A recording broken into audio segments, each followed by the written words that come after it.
Os dois últimos portais são designados pelas palavras dhyana e prajna. Às vezes se pronuncia prajna, mas a pronúncia sânscrita correta é prajna. Dhyana significa contemplação ou estado meditativo e prajna, compreensão perfeita ou sabedoria. Então vocês vejam a sequência.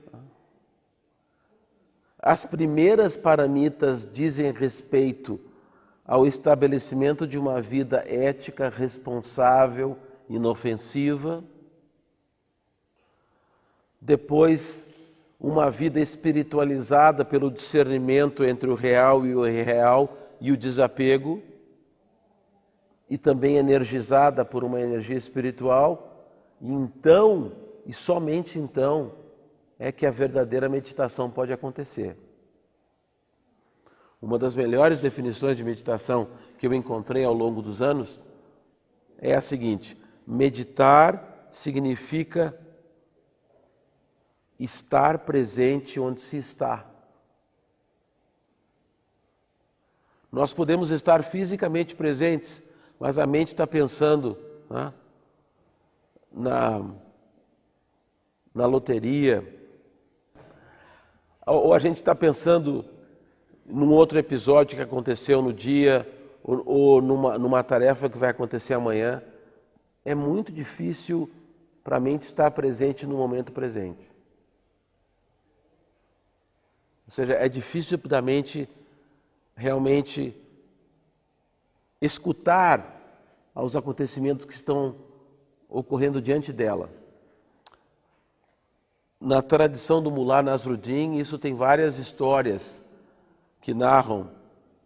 Por exemplo, ele estava na frente da sua casa e um amigo o visita, isso já era à noite, e ele encontrou o Nasruddin perto de um poste de luz no chão procurando algo.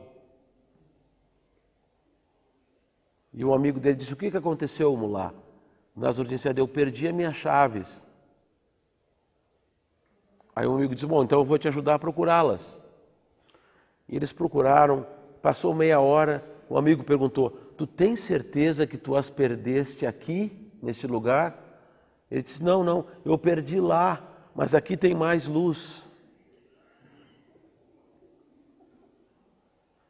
Ou seja, muitas vezes nós estamos procurando o sentido da vida, o significado da vida, onde ele não está.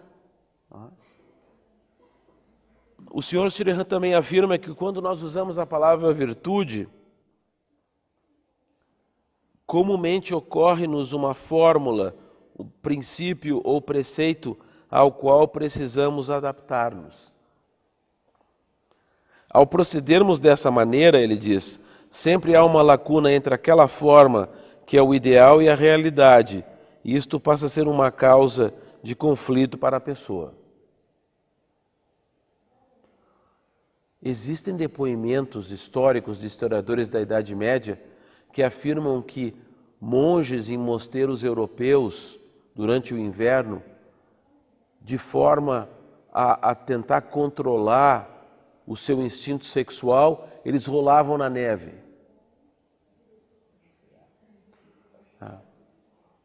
Já os monges tibetanos tinham uma atitude diferente. Eles tinham aprendido práticas meditativas tão profundas que eles sentavam na neve e a neve se derretia ao redor deles. Porque é uma questão de transformação. Aliás, isso foi falado num livro que foi publicado pela editora Teosófica, chamado Ocultismo Prático. O livro afirma: a energia do desejo não pode ser destruída. Ela precisa ser canalizada ou transmutada para uma dimensão superior. Então, virtude, na verdade, não é adaptar-se, sujeitar-se e, portanto, criar conflito para nós mesmos e para os demais. Eu tinha um amigo que ele era tão interessado na sua vida espiritual que se ele estivesse meditando e alguém entrasse na sua casa, ele saía do quarto e repreendia a pessoa. Ou seja, a sua meditação era mais importante do que a compreensão dos demais, né? E ele disse mais ainda: se nós vislumbramos a virtude como um ideal pessoal, além de conflito, haverá também insatisfação. Porque, por exemplo, muitas pessoas dizem: eu medito há muitos anos, mas eu não faço progresso na minha meditação. Quem é que pode julgar o progresso? Como é que você pode aferir o progresso? Ele disse: é possível ver a questão da virtude sob um outro enfoque, como, por exemplo, a expressão espontânea e livre de uma natureza ou ser básico, puro, que se encontra em cada ser humano. Uma natureza que é incorrupta e, de fato, incorruptível. Quando esta natureza passa a agir, a forma pela qual ela age é em si mesma o caminho da virtude. Existem muitos exemplos disso, tá? Em várias tradições. Um dos exemplos que existe na tradição budista é que o Buda viajava com seus discípulos, ministrando sermões e cada vez aumentando mais o número de integrantes da Sangha, ou da comunidade monástica. E havia um criminoso na Índia que tinha como marca registrada não só matar pessoas, mas de todas as pessoas que ele matava e roubava, ele cortava os dedos. Então ele tinha um tipo de um rosário de dedos com ele. Os fetiches existem de várias formas. E o Buda estava com a sua comunidade de discípulos adormecido, e esse indivíduo chegou próximo ao Buda com a intenção de matá-lo. Mas diz a lenda, e se vocês quiserem, a referência chama-se As Histórias de Jataka, The Jataka Tales, são histórias tradicionais do budismo. Quando ele ingressou no campo vibratório do Senhor Buda, aconteceu uma mudança fundamental. Ele não só percebeu que ele estava errado, mas ele percebeu também a grandeza daquele ser que estava ali adormecido. E o Buda nem tinha falado com ele. Existe também um exemplo de uma mulher, esse é um exemplo clássico no budismo, que tinha perdido seu único filho menor. Ela estava inconsolável. Nada a consolava. Alguém sugeriu: por que você não vai ver o Buda? Ele vai ter algo importante para lhe dizer.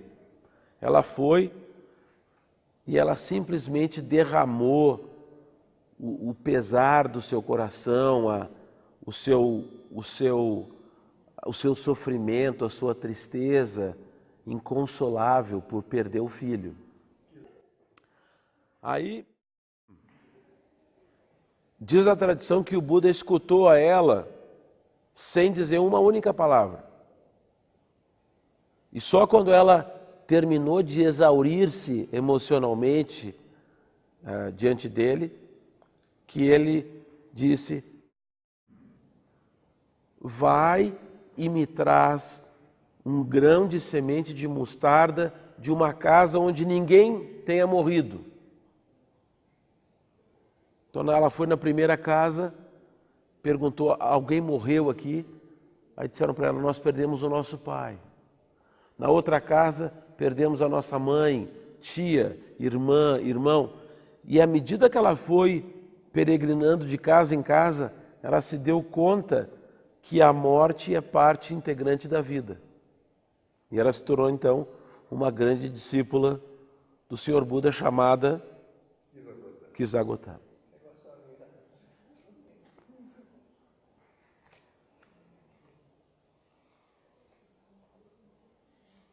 Então é por isso que o Sr. Sheridan afirma que quando essa natureza intocada pelo interesse pessoal dentro de nós passa a agir, a forma pela qual ela age é em si mesma o caminho da virtude. Na tradição cristã nós temos o exemplo da mulher que foi trazida diante de Jesus por um bando de homens. E eles disseram para Jesus: esta mulher foi pega em adultério, no próprio ato de adultério. O texto não fala da contraparte do ato de adultério, porque é difícil cometer adultério com uma pessoa só. O adultério pressupõe duas pessoas. Mas trouxeram só a mulher, né? O que reflete a cultura social daquela época. E eles trouxeram essa mulher, e o texto da Escritura diz que Jesus estava escrevendo figuras na areia. E disseram para ele: ela cometeu um ato de adultério. Segundo a nossa lei, a lei mosaica, ela deve ser apedrejada até a morte. O que o Senhor diz? Jesus não disse nada, continuou desenhando. Aí, quando eles o pressionaram para que ele dissesse algo acerca da falta que havia sido cometida por aquela mulher, ele levanta a cabeça e olha para os homens e diz: aqueles de vocês que nunca pecaram, joguem a primeira pedra. Aí, se vocês lerem o texto bíblico diz assim: então, um a um, cheios de vergonha, eles se foram. Então, com uma única frase, ele desnudou a alma de todos aqueles homens, dizendo: como é que vocês podem condenar essa mulher se vocês próprios estão coalhados de pecado? Ele não disse isso, não, mas isso é a linguagem do Rio Grande do Sul. Exato. E ao dizer isso, ele desnudou a atitude hipócrita de todos aqueles homens. E aí, quando ele disse isso, ele voltou a escrever figuras na areia. Quando ele levanta de novo a cabeça, só havia mulher na frente dele. E ele pergunta: onde estão aqueles homens? Eles não te condenaram? Ela diz: não, eles não me condenaram. Ele diz: eu também não te condeno. Vai e não peques mais. Na verdade, essa última parte é um tipo de um conselho, porque o Jesus não ia ficar supervisionando a vida dela. Nenhum instrutor espiritual faz isso. A melhor definição, uma das melhores definições de um verdadeiro instrutor espiritual é dada na voz do silêncio. O instrutor apenas aponta o caminho. Ele não trilha o caminho por você.